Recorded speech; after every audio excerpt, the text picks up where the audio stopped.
Saudi Cup and Assalamu alaikum to our freedom fans around the world. Thank you to everyone who has been showing us a lot of love and the messages. Everyone told us they are really excited about this new thing we're doing with freedom, which we named the Freedom Corner. This is the second episode. Joining us is our lead freedom commentator, Matt Pinkney. How you feel, man? Feel good. I'm excited about episode 2, man. This is it's cool. We officially got a name, the Freedom Corner. Again, thanks to all y'all for joining us. We're gonna be going a little deeper this week, talking about some different topics. As always, we appreciate that fan feedback. So, like I said before the first show, if y'all have any things or topics y'all want to hear us talk about, or you want to hear from Rami on, shoot messages on the comments, in the DMs, send us messages. We'll try our best to address any topics y'all have. First off, I want to give the special shout out to Palestine Drinks. Today joining us will be their newest line is the energy drink. So make sure you check out Palestine Drinks. They have some of the most amazing, delicious drinks, man. And on top of that, they are giving the people a sugar-free option, an energy drink, and just regular water. Make sure you check them out. You guys will not be disappointed. So, what is the first thing we want to talk about? All right, so people want to hear. Yeah, so this week we're going to open up with, first we're going to start, I'm going to allow Rami to explain to you guys, like, what can our fans expect from watching the Freedom Corner podcast? What our fans could expect is what they want to hear. We from the beginning, we told everybody that this is about what they want to be addressed, issues, questions, concerns. So this is why it was created, to help give the answers that people have been questioning. So our main mission is to bring darkness to light. I like that. All right, so is can we start off with any updates on the growth of freedom, any new venues or new fighters, or maybe I hear new belts maybe coming along, anything you can tell us about? So yeah, we do have a new venue in the Midwest.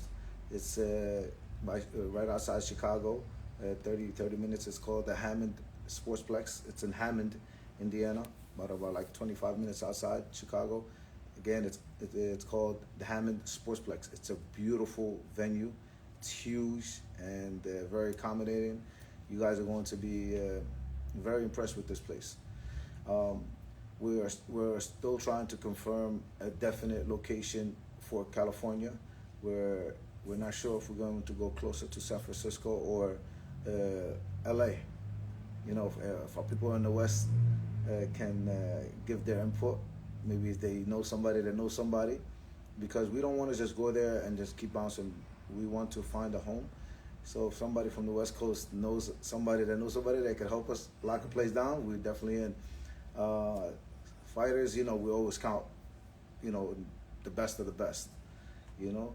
So you're always going to see, I'm sure our fans have noticed, every single show we bring fighters that nobody heard of, you know, and we're going to continue doing that. We don't stop giving opportunities and opening doors. As far as the belt is concerned, everybody's been questioning about, you know, the new belt that we have, you know, coming July 25th.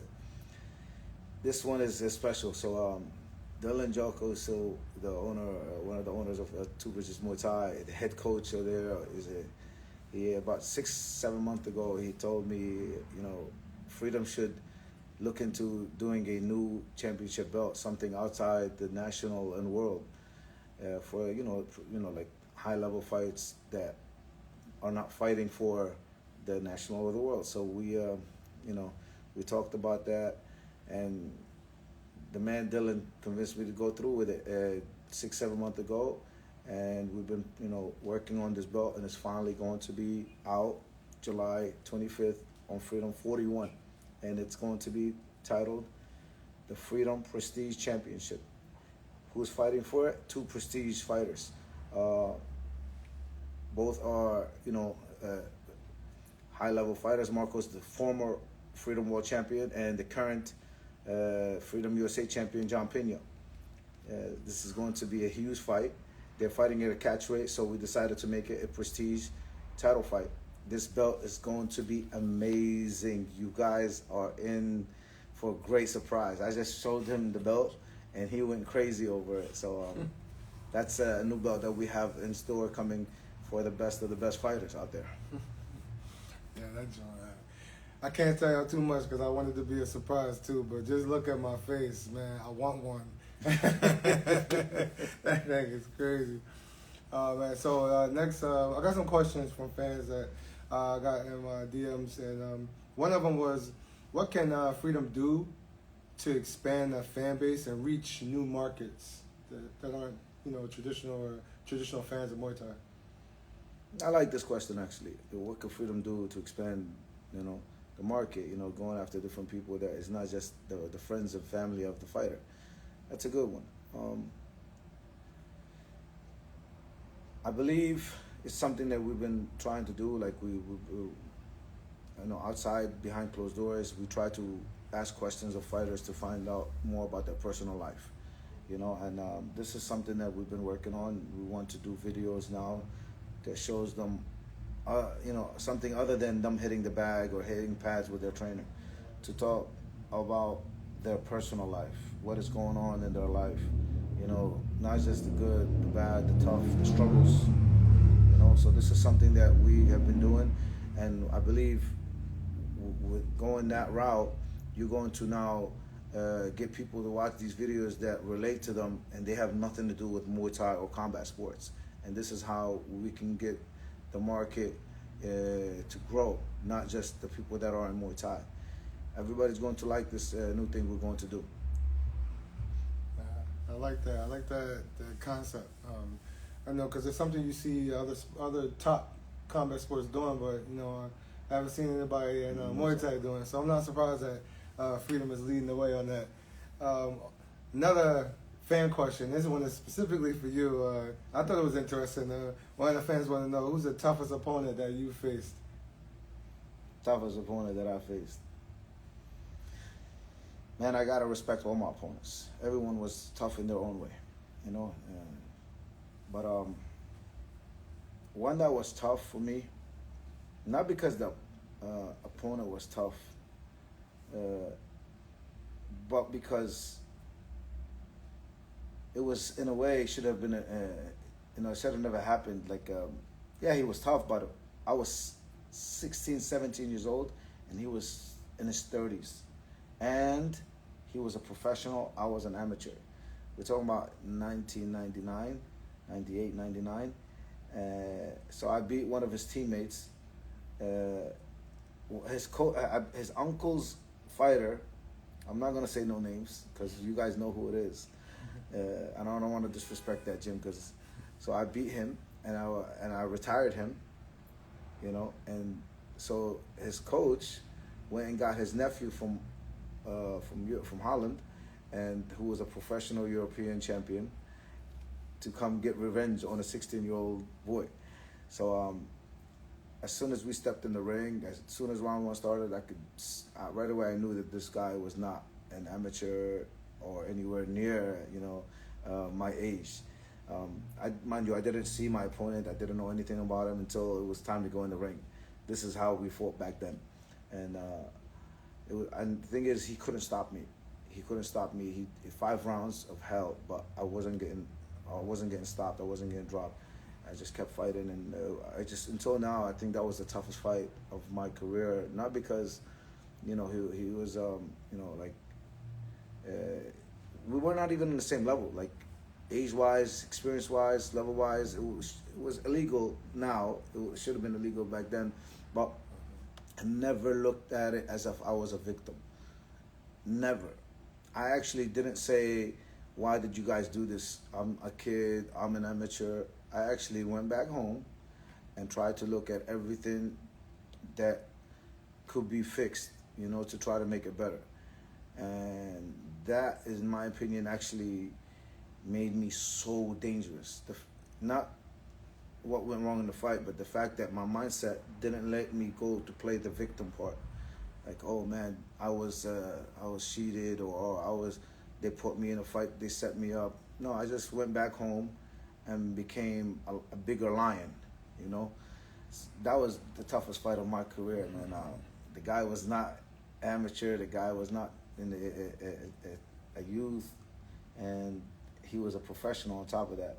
So, you know, they were done different back then, you know. But as far as another fight that maybe people, you know, maybe is a little bit recent. Well, not recent, still for you guys.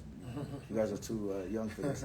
So I fought this guy from Tiger Shoulders 3 times. The first time it was for the United States title, and they robbed me. They made it a draw. The second time it was on ESPN. It was for the world title. They robbed me, gave it to him. The third time it was on Chuck Norris's World Combat League, and this was why it was tough. Again, it was tough in different ways. It was tough mindset because I got robbed to this guy twice. You know, this is the third chance at him. I said, Aziz was my coach at the time, and he wasn't there for that fight. So I called him a few minutes before I walked out. I told him, listen, I'm going to call you back in a few minutes. I'm going to tell you that I stopped him. He said, you sure? I said, give me a few minutes. As I'm walking out, this was my words to him. 3 minutes later, I called him. I said, I knocked him out. Why was it tough? Sometimes tough is not physical, it's mental, and that was why that fight was tough for me. I say these 2 scenarios because I want fighters to understand that it's not just, you know, physical in fighting. It's more mental. You have to be ready for the mental part. I'm sure we all go through this mental fight in our head. So you have to stay positive and overcome whatever you went through. That was good. That was good. I hope hope y'all learned something from that. It was a lot of gems in there in that answer. So I want to move on to a question about fighters. This is very relevant, you know. So how do you feel about fighters on the Freedom roster taking opportunities on other promotions when there are other companies who discourage their fighters from fighting on other promotions, including from fighting on Freedom? I like this question as well. You guys are coming with all the hot questions this time. Okay, so I feel everybody knows why I started Freedom. I started Freedom, look at the names, Freedom. For fighters to be free, for, you know, because when you fight for something, it's not free. That's why you have to fight for it. I started the name Freedom to open doors, to open opportunities, to give fighters, you know, what I wanted and what I didn't have, what I had to go through hell for. So this is why I started Freedom. So I can't say I'm here to give fighters the best opportunities when I'm holding them back, you know. So I give you a perfect example to answer this question. Jordan Wilson is one of our signed professional fighters, and everyone saw the post yesterday. Even though he's signed to Freedom, he is not only going to be able to fight on another promotion in the U.S., but also he's going to defend his Freedom Championship on another promotion. So not only do we let fighters fight outside of Freedom if they are signed, we're not talking about regular fighters, so signed fighters are allowed to fight outside. Also, they are allowed to fight for the championship outside. We don't hold anybody, you know, unlike other companies that try their best to hold fighters away from Freedom and hold certain championships from allowed on Freedom. So you cannot say you grow the sport if you're not allowing the fighters to grow in their own career. I hope you are listening. But talking about this Jordan Wilson situation, this is a historical fight. Never before, you know, have you seen a promotional belt on another promotion. First time in history this is happening. And it's because of how prestigious the Freedom belt is now. Whether you like it or not, this is facts and history is being made. Congratulations to Jordan Wilson, by the way, for being part of this historical fight that's about to happen. And thank you to Brian Crenshaw, president of WK USA, for wanting to have the prestigious Freedom Championship belt in his own promotion. Big things is coming, whether people are like it. They don't want to see us win, so we're gonna make sure they see us win. Either that, or they're gonna have to close their eyes and but they put their head in the ground in the dirt. But yeah, man, this is how you grow the sport. We allow fighters to fight, and not only, by the way, I wanted to add something. Not only are we allowing Jordan to fight, but we're making sure we protect him, making sure that his fights outside, they have to also meet the standard of what his purse is, you know, and not allow it to go lower, keeping the same or higher level of purse and pay. So we protect our sound fighters as well. That's good. That's good to know. One more question, and this is another one, and this is a good question. I feel like for the fans to get an inside view on what it's like to be a promoter. So the question: what is the biggest challenges that promoters face that the fans never see? Oh. That's a tough one. That's a good one as well. You guys got some good questions this time. There's a lot of things that are tough that people don't see. But some that come to my mind is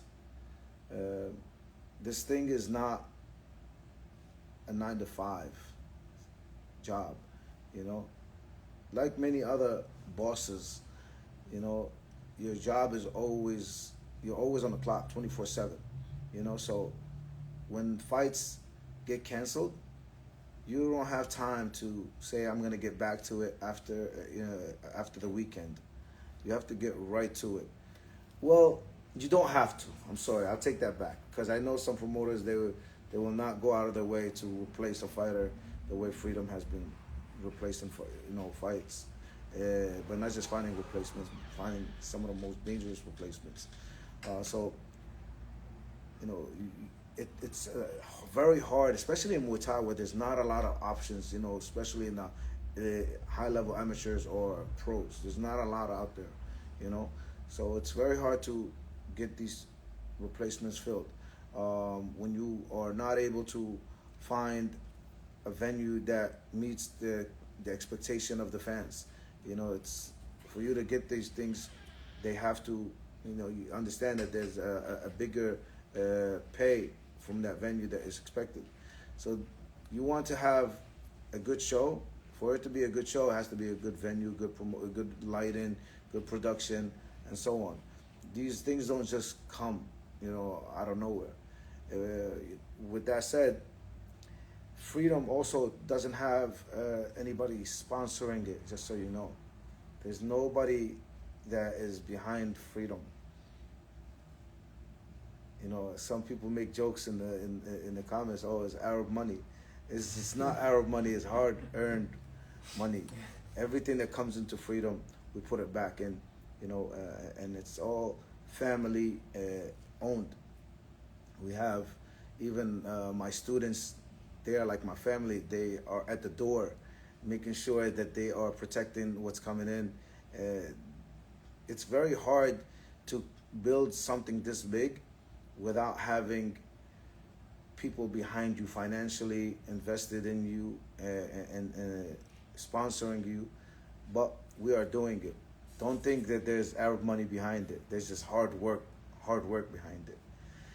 And I hope that you guys can see it and appreciate it, and we are going to make things better. Nah, I like that answer. And the whole is true. As a fan and as a fighter, you see it and you feel it. We kind of touched on this last week when I said all the fighters I talked to, even guys who come from other big companies, they come to Freedom and they're like, man, I've never been treated like this. You know, you see it from the. This is from here, my man. Yeah, from the gear to the belts to, you know, the amenities that the fighters receive. You know, you can see and feel when someone's pouring back into something. Or you can see and feel when the company is just taking and not giving back, you know. So it's good to see that. It's good to experience that as a fighter, and I know for y'all fans, it's what y'all want to see too. You know, y'all don't just want to see, y'all want to see exciting fights and all, but you also want to see people being treated fairly, the way they deserve, and that's what you see on Freedom. So that was a dope answer. Thank you, brother. Yeah, that was the last question for the day. So guys, I hope y'all enjoyed this. Anything you want to say? We have a lot of questions, by the way, but we can't answer all of them. We're gonna keep them, moving to the next episodes. And again, if you guys have anything that you guys want us to bring up, any topics, any issues, anything, if you have questions, we have answers. Send us a private DM. You could either send it to Matt or me or Freedom, and we are here to, like I said, bring darkness to light. Thank you to everybody that joined us, watching us around the world. Freedom is here.